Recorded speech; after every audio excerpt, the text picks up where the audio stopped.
filcan koydum, içine mercan koydum. Rafta bir filcan koydum, içine mercan koydum. Kaynananın adını kuyruklu siçan koydum. Kaynananın adını kuyruklu siçan koydum. Ne oldu ya kaynana, kuregine tuz koy kaynana.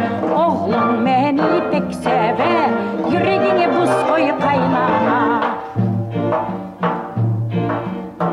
Kaynananın nesi var, zurna gibi sesi var. Kaynananın nesi var, zurna gibi sesi var. Kırmızı biber gibi, tilden gayrı nesi var. Kırmızı biber gibi, tilden gayrı nesi var. Ne oldu ya kaynana, kuregine tuz koy kaynana. Oğlum beni pek sever, yüreğine buz koy kaynana.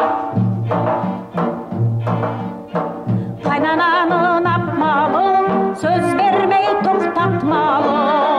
Kaynananı yapmalı, söz vermeyi toktatmalı. Çok bağırıp başlasa, sıfırıp durup kaçmalı. Çok bağırıp